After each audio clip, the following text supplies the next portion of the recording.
Welcome, everyone, to Stepping Into Your Leadership. I'm your host, Christine Courtney. Our goal here is to give you some actionable takeaways that will help you lead your teams. Thanks for joining us on this leadership journey. Let's get started. Hello, we're back with Erika Petrelli today to talk about some very actionable tips, things you can do, simple to maybe grand, who knows what's going to come up, tips on things you can do to appreciate your staff members, your team members, your colleagues, your bosses, your spouses, your friends, your kids, whatever it is. We're going to talk about appreciation to motivate. If you want to know more about the big why behind appreciation and how it can have a positive impact on your bottom line, listen to the other episode that talks about that, and you can find that in your feed. Okay, so let's jump into some actionable tips. I'm going to put Erika on the spot a little bit, but we know that from our last episode how important this is to appreciate and how it can have a large impact for a small amount of money. What is one tip that you would have for people on something that you can do? So many tips, Christine. And it's important. We had said this in the previous episode, which is it's important to remember that there's not a one size fits all approach. So what works for one person might not work for the next. And what worked last year might not work in 5 years. So that this is not an easy formula. I'll do A and then B, and I'll always get C as the result. So this really is, how am I authentically in this moment thinking with this specific person or this specific team, what is the best way that I can motivate them, appreciate them, show my gratitude for them? So we'll run through a few tips, but if you walk away and go, oh, if I do this one thing, it's going to work, and then you come back and say, that didn't work, this motivation thing is bogus. No, that just means that thing didn't work for that person. It wasn't the right moment, you know? That's why we say that people leadership is a craft and an art. So what we hope to do on this specific, kind of stepping into your leadership podcast is really talk about both the craft of it so that you can have the actionable things to practice, and then the art of it, like the messy stuff, the stuff that gets hard, the stuff where you get in your own way or, things trip you up. So I think that's a really good reminder, but we are going to try to give you some things to practice. And if it doesn't work, try some more things. It's not about stopping. Absolutely. So something that we ended with in our previous episode was the simple reminder that if you think it, say it. So the first tip is oh my gosh, how often do we think a positive thing of appreciation or gratitude about a fellow staff member, whether it's our direct reports, our colleagues, or our supervisors? How often do we think a positive thought, but because it's a little unformed, maybe a not complete thought, we don't say it, or because we assume they know it to be true, so we don't say it. So our number one tip, if you do nothing else, start saying those thoughts out loud, because you have no idea how much those positive words can positively impact a person's belief in themselves and commitment to the task and engagement in the job. So if you think it, say it is the tip number one that we have to start with. Okay? If you see something, say something. Okay. Another one, though, is something that we talk about a lot is customer service. And one of my favorite catchphrases in customer service is this idea of surprising and delighting our clients or our customers. But what we forget to do is remember to treat our team members with the same extraordinary level of care as we treat our clients. So it's that idea of we sometimes treat strangers better than we treat our loved ones. Our loved ones get the worst of us sometimes. I can be my worst because they love me, so I can get away with more. Oh, but the UPS delivery man needs to get the best of me. So the challenge here is how would you treat your team if they were potential new clients who were going to bring new revenue into the organization? How would you speak to them? What kind of time and attention would you give to them? What might you do to surprise and delight them? To make their day a little bit brighter. So tip number 2 is treat your staff like it's customer service. Like your number one customer. That's a good point.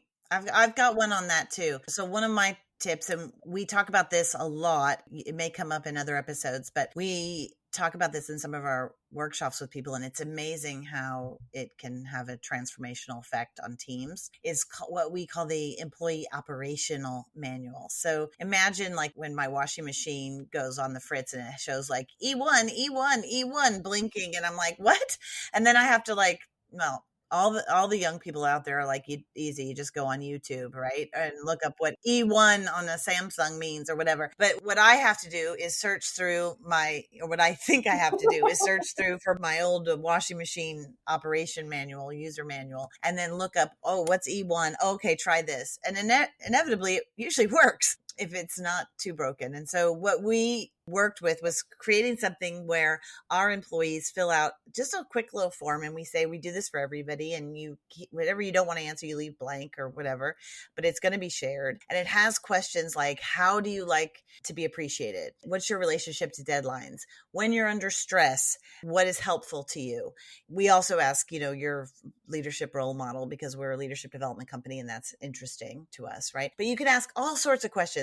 And I really encourage teams and people to make up their own. Don't use ours, because you have your own culture. You have your own things that are important to you. It could be, I was talking to somebody last night at an event, and he said they ask, what's your favorite Dungeons and Dragons character? Because that's part of their kind of culture and who the people are that work there. So whatever that is, you put that in, and then it allows you to look at that every once in a while when you're struggling or when you think somebody needs something, instead of just going up and guessing, how do I give this person appreciation? Because we generally follow the golden rule, which is whatever I like to do, I do for others, do unto others as you would have them do unto you. But the platinum rule is really doing unto them how they would like it to be done. And so this employee operational manual we found does that. So one of the things, and I think I've said this before in another episode, but with Erika in particular, I think about it all the time, because one of the things that she put down probably 10 years ago was that she likes to get information first in an email, rather than it just being sprung on her. And that is not the way I generally work. I generally think through things as I talk, and I would spring things on her all the time in our one-on-ones. And when her and I were struggling at one point in our work relationship and things weren't happening, and the way I had my own story in my head about it, and I'm sure she did too, I happened to be doing a workshop on these employee operational manuals. And so I pulled out ours, and it happened, the fates of the gods opened to her page. And therefore it said, that she likes to have information this way. And I went, oh my God, in our whole time of working together, I don't think I've ever given her information in this way. So it's one thing to say, well, I can't change who I am and who I work, but I can change sometimes, and I can meet her where she's at sometimes. And so I ended up sitting down and writing out a whole email, and it was really long and lots of stuff. And it was really hard for me to do, but not that hard. Come on. Right. But I did it. And then she wrote back immediately, oh my God, you're speaking my love language. She actually used those words. And we had been really struggling for about a month or so, maybe even a few months then. And I was like, oh my God, we've just, this simple thing has allowed us to open up a little bit and spread, the window and the curtain and open up our relationship. And then all of a sudden she was like, I get it. I understand what you want. Okay. And then we could meet and talk about it. And she felt, well, you can say how you felt, but that's how I perceived it, that it was, it kind of opened up things. So well, the operational manual is a hugely beneficial tip, and including things like you mentioned of how do I like to be communicated to, what's my most productive time of day? Because just like you said, we default to assume that because I am this way, others are too.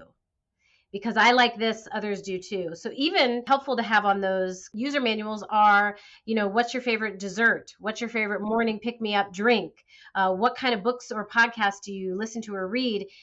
Because you said in your last example about our exchange that you finally tapped into my love language. And love languages is a really important tip to bring up when we talk about ways to motivate and appreciate. So for anyone that has somehow missed hearing about love languages. I think he wrote the first book back in the early 90s. Gary Chapman, Love Languages, meant for romantic relationships, right? There's 5 love languages, and the idea is that all of us might appreciate all, but like maybe some are more important than others. So the 5 are acts of service, quality time, gifts, physical touch, and words of affirmation. Did you get service in Yeah. there? Acts of Acts of service? service, quality time. I had to write it down to remember.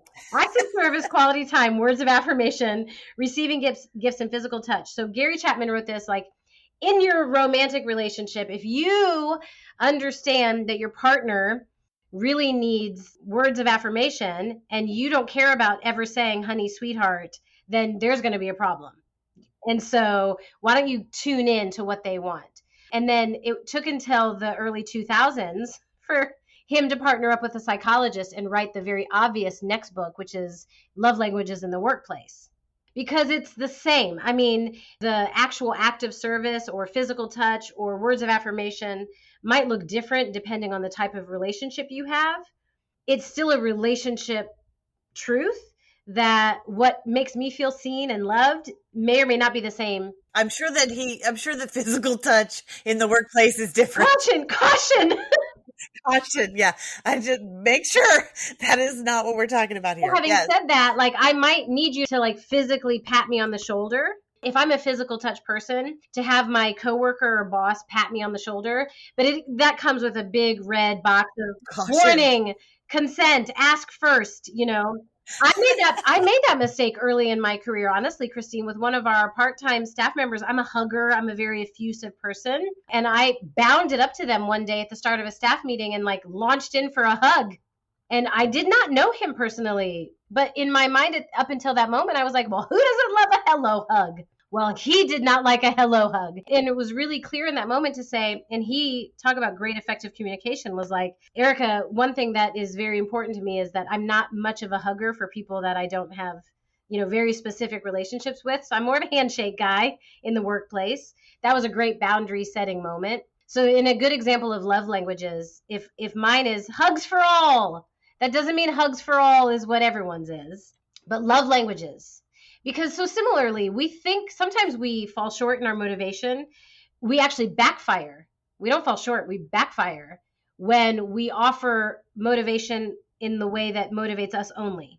So that could be as, I think I'm doing a really good thing because I bring everyone Starbucks coffees before the staff meeting, but you know, this person doesn't drink caffeine. This person hates coffee. That person, you know, is morally opposed to Starbucks, whatever. But I show up to the meeting because I love a Starbucks. I have not motivated a single person. I've only demonstrated the ways in which I do not know my team. Same with like if I'm going to distribute the latest leadership book that I'm reading to everyone being like, can't wait to hear what you think about it. But this person only listens to podcasts. That person, you know, whatever it is, it's the same thing. If I offer the love that I love, it may backfire because it may not motivate them and demonstrate that I haven't taken any time to get to know their actual love languages.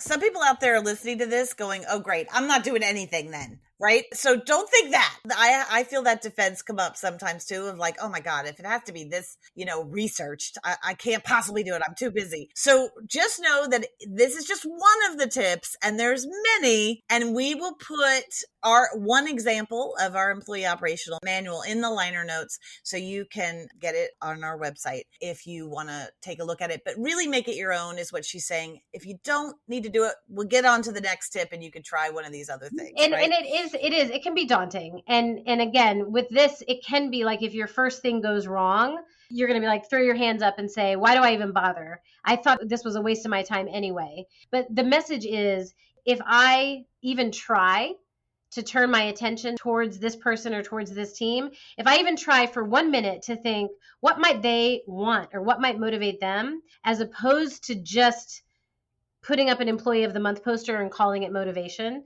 Like if I just pause and think, I'm going to be doing better than I was before. So just like everything that we talk about, this is a process. There's no perfect.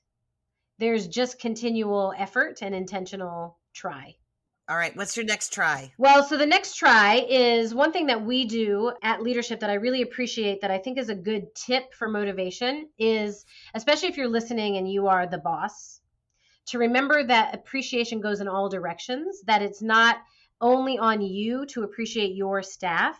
So one thing that we have at leadership is what we call hardcore awards, linked directly to our core values. So it's hardcore because it's core values. But the best part about it is that it's catching our fellow team members embodying our core values in some specific way. But it's encouraged that we all look at each other so that we're all highlighting moments of greatness that we see in each other, peer to peer. So it's not to say that a supervisor might not highlight a moment of greatness they see from their direct report, but that the real power and strength in it comes when one of my peers that doesn't report to me, that I don't report to. So there's no sort of obligatory feeling, right? This is a peer who noticed me doing something and then said it out loud again. So the tip is think about how to create opportunities for peer-to-peer recognition.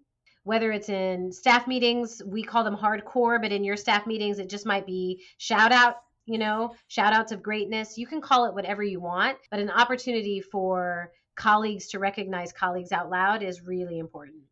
The onus isn't on the boss. Great. I love it. And super important to allow that, because high performers generally like to be acknowledged by their teammates more than their bosses even. So that's a great tip. All right, so let's keep going. I've got one. Okay. One, I call it up the chain, but basically a lot of times I've found it to be really valuable when sometimes in my position, I'll get an email from somebody that maybe reports to me or so forth, that they're bragging or complimenting the person that reports to them to me, and they CC them. So they'll say, hey, Christine, I just wanted you to know that Jared, whatever, is doing a great job. He did this recently at this big project that we had. The client had this effect. This is the feedback I got. And I just wanted you to know how much impact Jared's having. And then Jared sees me on that, right?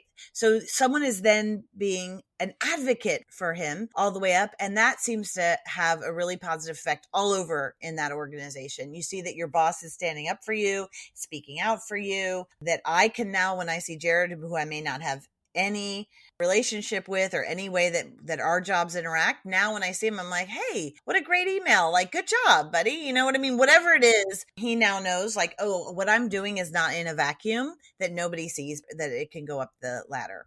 That is such a great tip, because you and Greg, I think, talked about psychological safety previously. And this idea of inclusion is the first stage of psychological safety, right? I have to feel like I belong. In order to feel truly psychologically safe, the very first way to feel safe is that I'm a part of this team. I'm not excluded from the team. And I need to feel that to be able to move on to those other levels of psychological safety, of being a learner and open to feedback and being a contributor and being a challenger. There's no way I'm going to be able to be comfortable contributing if I'm not sure if I even belong at the table to begin with.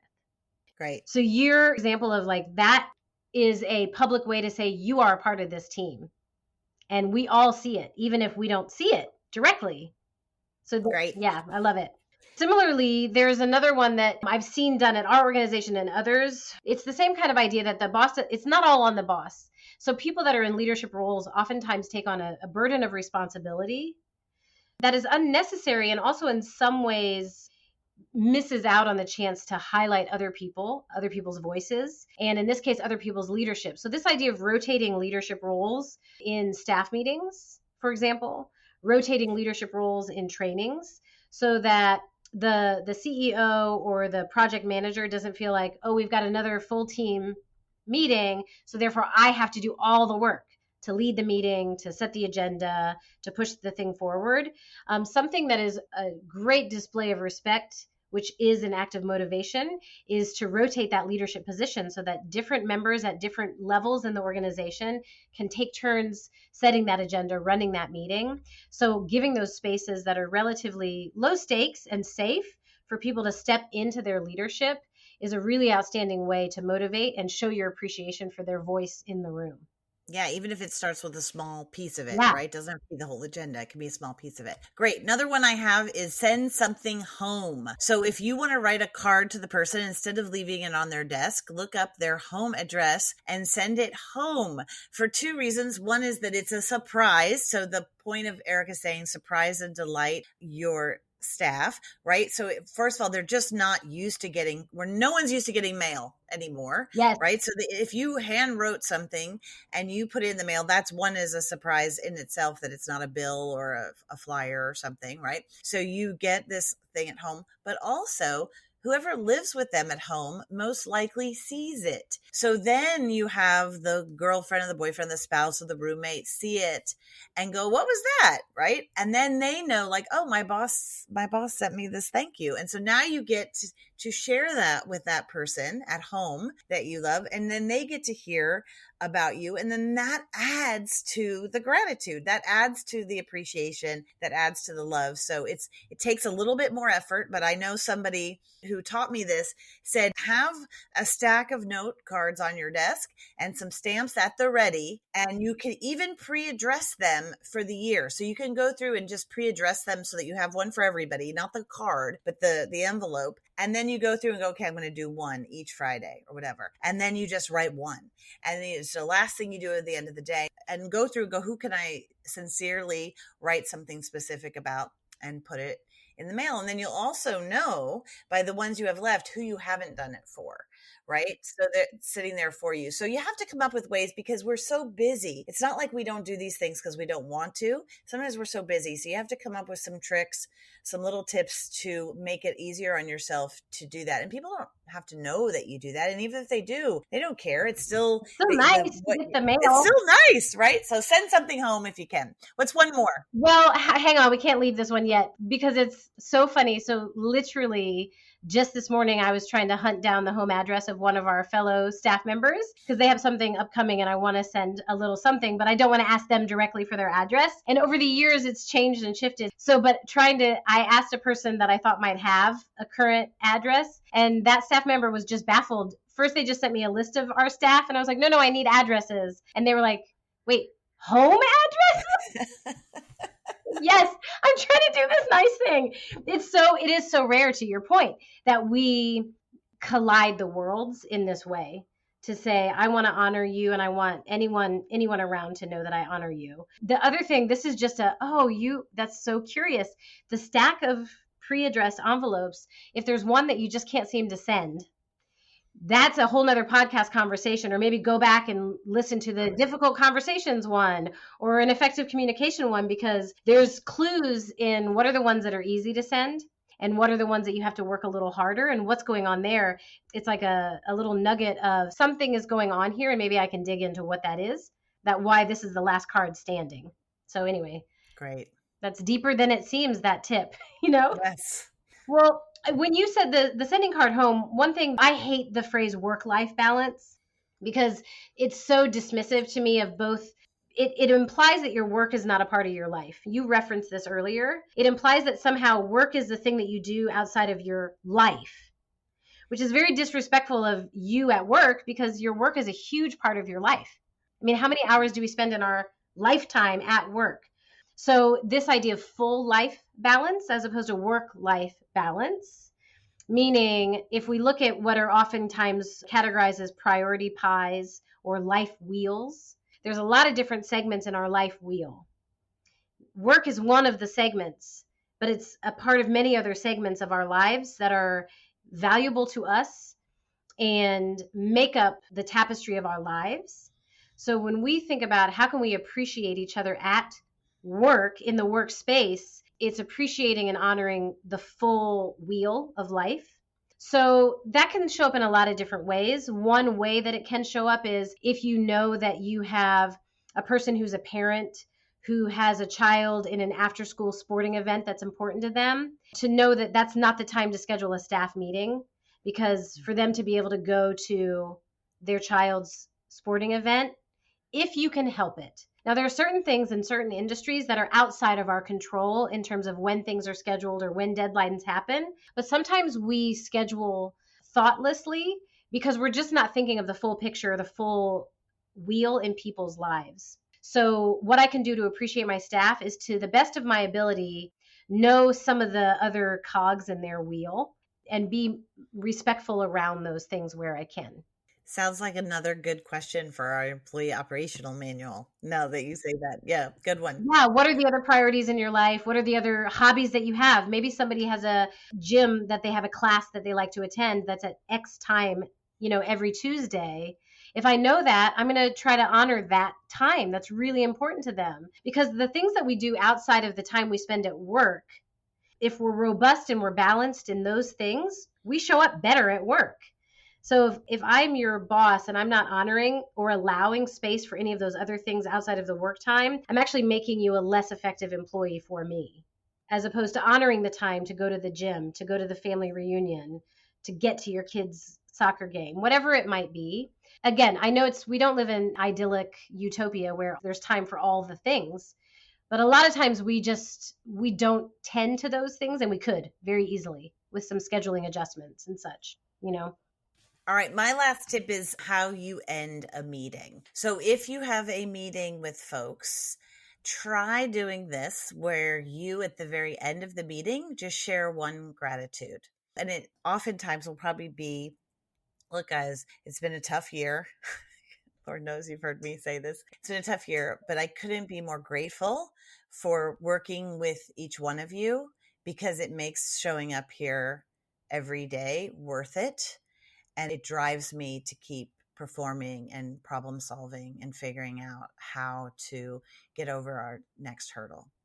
Right. So you just leave a moment of gratitude. It has a positive effect on your own mental health, but it also does on your team. And it shouldn't be just like, you have to take a moment to think about it before you start, but it's a habit. And even at your own dinner tables, you can do it. Even when I had kids in middle school, which seemed to be the hardest time for our family in feeling any sort of gratitude, right? We started this gratitude jar. I probably read about it somewhere at the time, right? And instead of saying our gratitudes out loud, because there is nothing that a middle schooler wants to do, to share with their parents something that they're grateful for, right? And or at least mine weren't doing it, but I still wanted to get this effect.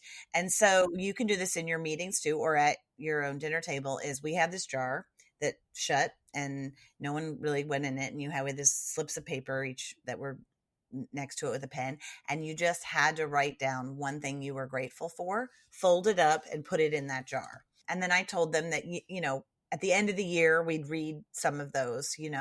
We still have that jar, and we every once in a while open one, but my kids are just now getting to the age where they can stomach hearing what they wrote, and that they think it's sweet now that they're at the end of their end of high school and college life.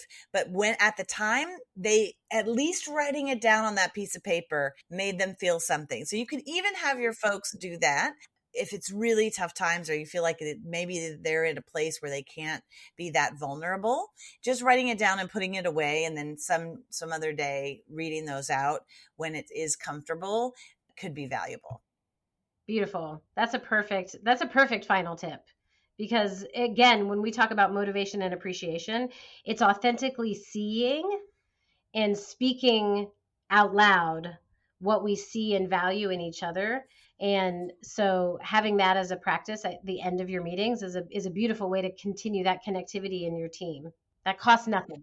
Well, that's what I love about all these tips. None of them cost anything. There's plenty of things you can do. You can bring in people to do team buildings like we do. You can take them out on the boat to circle around Manhattan, or, go paintballing, whatever you do that your staff likes to do. But those things cost money, but they're great too if you have the budget. But all the tips that we shared today don't really cost you anything. It just costs you some time and some energy, but it will pay back to you tenfold. It's the best ROI you're ever going to get. So in your words, Erika, I'm encouraging all of us to look for authentic, intentional connection, not just when it comes up or when you naturally are moved to do something. Try to make it more intentional and see what starts to change in your life and in your workplaces.